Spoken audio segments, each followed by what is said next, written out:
I'm just trying to keep a bit of a record of this experience because someday I want to go back and look at it and know what how I was feeling and how I dealt with what was going on. And okay, so today is Tuesday. The storm was on Thursday. So Thursday, Friday, Saturday, Sunday, Monday. This is day 5 post storm. And as you can see, I'm back in my house. I was able to come back to my house on Friday evening, because my power was restored. Neighbors up the street, I think, got power maybe yesterday, so they were out all weekend. And there are still lots of parts of town that don't have power yet today. As of this morning, I still don't have internet. Don't know when to expect. I haven't heard anything about my internet provider doing anything, but what I have heard is basically phone and internet. Well, does anybody still have phone lines? I mean, my old internet did come over my phone lines, but those providers are waiting for the power companies to get done with their work and stay out of their way, because that's a bigger priority, and then they'll come in behind once the poles are back up and the roads are a little bit more clear of debris and trees and things like that. So I might be waiting a while for internet, so I don't know, it might be a while till you see this unless I can figure out a alternative. But yesterday and this morning, last night, have been, it's kind of starting to sink in. I've rewatched the live Marco Polo that I was making with my sisters when the storm hit a number of times. First few times I found it humorous. I thought it was funny, my reaction to discovering my shed on my patio upside down, and just kind of the slow build from I have a little water in my living room to I have an upside down shed on my patio, and then it took a long time until I found out the devastation going on around me. I had no clue for the longest time. That's something you learn when you're in the middle of a natural disaster. Quite often people hundreds of miles from you know more about what's going on a mile from you than you do. So you lose your power. That first day, my cell service, probably because just everybody was calling friends and family, checking on them, reassuring, that the lines were just the circuits, not circuits, it's cellular, Beth. But whatever, the cellular service was jammed with calls, and that happens. My sisters were reporting to me, though, from Illinois, Michigan, that what the Weather Channel was saying and what the news reports were saying. And eventually local people were able to get out and get on social media and start posting photos. And then, of course, because I didn't have electricity and heat, I went to my friend's house for the night, and just to get from here to there, I had to go through the disaster zone. And then I saw it with my own eyes, and I was shook. I'm learning a lot about myself and how I handle and process situations like this. When I say I was shook on Thursday afternoon when I drove from here to Bill's house, you would never know it if you were with me or if you saw me or talked to me that night. I didn't even really realize how much it affected me until maybe last night, days later. So I have learned that I don't fall apart and lose my shit when I might curse a little or a lot when faced with a stressful situation, but I keep my head pretty well. But I also know now that I bury my trauma deep because especially after driving through one of the hardest hit areas just to get from here to there. And when I left here, I had no idea what I was driving into and what I was going to drive through. I thought there were trees down, um, and some roofs damaged. I had no idea that there were, the extent. And even after I drove through it, I didn't realize the extent, because when you're driving through it, you're just watching where you're going, staying out of the way, trying to figure out the best route through. And in hindsight, would I have done that? No. If I had had any clue what I was driving into, I wouldn't. I made it through fine, and but there were so many cars on the road that night, and mainly I think it was people just trying to get home from work and trying to get to their homes and couldn't get from point A to point B because of the damage. But once you see what others have suffered and are going to be dealing with, my own damages and my own experience seemed inconsequential, minor, unimportant, and a lot of, it could have been so much worse. Oh, thank God. So much I had, and I still do, so much gratitude in the days immediately after, that it wasn't worse. I've discovered some more minor damage, but I haven't reached out to any of the recovery resources in the area to look at my roof or help me start demolishing and moving that shed. My friend and I did get as much of the stuff that was in the shed secured elsewhere in my home.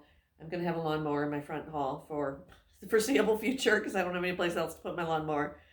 It's an battery-powered electric lawnmower, so at least I don't have gas and oil in my house, which is appreciated. I realized this last night, this morning, that I have been burying a lot of the emotions and the feelings of this experience, and that I've also been doing the thing where others have it so much worse. Just suck it up. You don't need help, because that help needs to go to others. It's more important. And it is. People have lost their homes. People have lost their roofs. It's clouding up. It's going to rain again the next couple days. Their homes are in serious danger of further damage. But mine might be too. I have a pretty decent section of roof peeled back up on the turret, and there's another section in the back of the house that's not completely flapping in the wind, but it's torn up. The shingles are buckled up. And so if we get a good heavy rain, I will probably have water damage inside my house. And can I patch and repair drywall if it gets water damage? Certainly I can. But old houses and water just don't mix. And I need to suck it up and call in some help, I think. There's no possible way that I can demolish and haul that shed, or even demolish it I would actually like to reuse the lumber in that shed and the siding. I need siding for my house, so I want to take as much of the siding that we can recover off of the shed and put it somewhere safe, so that I can reuse it, save me money and save resources. And there's a whole lot of really old lumber, I guess lumber is more the appropriate term, used to build that shed.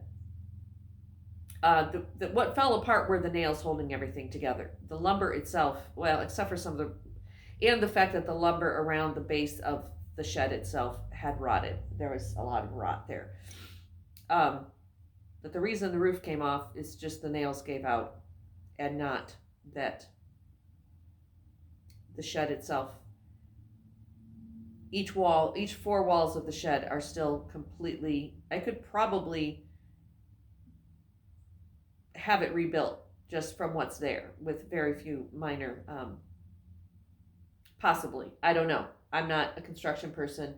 The thing is, I don't want the shed in its current, in its former location. It was right on the alley, and it was hard to get to from the house, and it was, I couldn't, well, maybe in Selma, but in most places I lived, it was right on the corner of my property line, and there was no easement at all. So that's why I'm not in a big hurry to do anything about moving it or dismantling it or trying to whatever, because at some point when the resources are available that aren't being needed elsewhere, to have a crew come and say, yeah, we could move this over 6 feet into your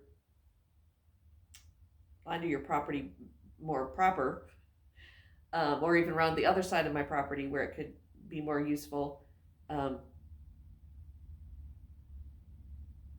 and just save pretty much the entire structure.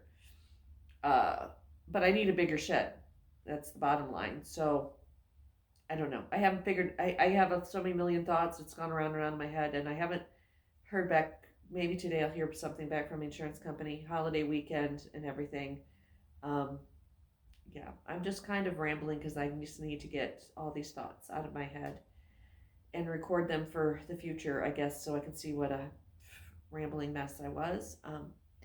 But let's talk about. I've alluded to the fact that I realized yesterday and today that the trauma was there, and I've been burying it. Uh,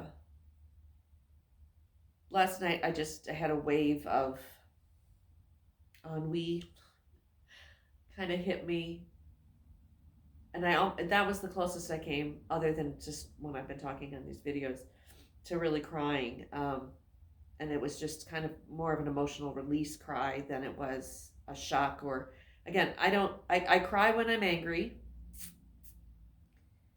um, like when have to confront somebody or something like that. But I don't cry when I'm scared, and I don't cry. I'm pretty cool headed in an emergency situation. But afterward, quite often, I have to have a good cry to release the tension. And I didn't quite cry yesterday, but I could feel that it was almost there. Me and crying have a long history, and I won't get into, again, this isn't a therapy session, so I'm trying to think of the quickest, least personal way of sharing my history with crying. I'm a very sensitive kid. I'm a Pisces through and through. I cried at a drop of a hat. You looked at me funny. I cried. I needed to sharpen my pencil in class, but I didn't want to disrupt class to get up and sharpen my pencil or ask permission. I would sit at my desk and cry. I was very easily triggered to cry when I was younger, to the point that teachers and counselors at school were concerned. And then they had me go to talk to the counselor once a week to see what was going on. And they bribed me not to cry. They said if you could go through a whole week without crying in class, then we'd take you out for pizza for lunch. And so I really learned, because I'm a people pleaser, and I was a good kid. I was a good girl. So if a teacher or somebody in authority told me to do something that was going to, that's what I should do, then I was going to do it. So I learned real quick how to suppress my tears, and then my tears made other people uncomfortable. So that's why I always apologize when I cry. And I'm trying real hard some years later to relearn that lesson. But anyhow, back to yesterday. Yes, I was feeling I had a lot of survivor's guilt and what have you that had been building up. But last night I went to bed. I was just physically exhausted, even though I didn't really physically do anything yesterday. Well, I did. I dragged some stuff to the road, but for an hour or two. If you've been on my channel for a minute, you know that an hour or two of physical labor is like nothing to me. Usually it's a day or two of physical labor until I drop. But it had all gathered on me. So because I still don't have internet and I don't have TV, I've been reading, and which I love, which is good. I'm glad I'm a reader because it's kept me, it gives me an outlet. Although the book I'm reading maybe not be the right one for that right now. But anyway, I read to bed went into my bedroom around 7 to read and cuddle with the cats, and I was asleep by 9. I couldn't keep my eyes open. And I had a nightmare. I won't go into the deep. There's nothing more boring than having someone tell you their nightmare or their dream. But I had a nightmare, and the symbolism in the nightmare. I was in a bed, and there was a dark force swirling around me and in the house around me. And my mother was in the other end of the house, and I was trying to get her attention. I was trying to yell for her. I don't know if I was trying to yell for her to make sure she was out to check on her, or if I was yelling for her to come and save me. I laugh just because my mother is 88 years old and would not physically be able to come and save me from a storm, but I think it was more the symbolism of mother coming to save me. And I was trying to scream, and I woke up very dry-mouthed, sore throat. I think I was yelling out in my sleep, shook up, and very confused as to where I was, until it took a minute for me to register that I was safe in my own bed, in my house, and everything was fine. And I said, oh shit, I've got some trauma here that I was burying. That's my subconscious is screaming out, help me. So that's what I'm going to do today. I'm going to help myself a little bit. I'm going to get my bowls and my tuning forks and my meditation pillow and my yoga mat, and I'm going to do some things for myself because I've been called to serve others here in this community with the same healing gifts. And more on that later, but we're gathering to provide a safe space for people to come and process their trauma in whatever way that looks like: meditation, yoga, drumming, massage, Reiki, sound healing. So I've been called to that yesterday, and I'm looking forward to it, but I realize I need to patch the holes in my vessel so that I can hold that space for others whose vessels are much more damaged than mine. But I have to quit denying the damage to my vessel that has occurred over the last week. So that's all I have for today. It's been way too long, but wanted to share, and I might try to get this up soon. Thanks for being there for me, even if you're not here right now for me. Having someplace to share it has been vitally important. Peace out.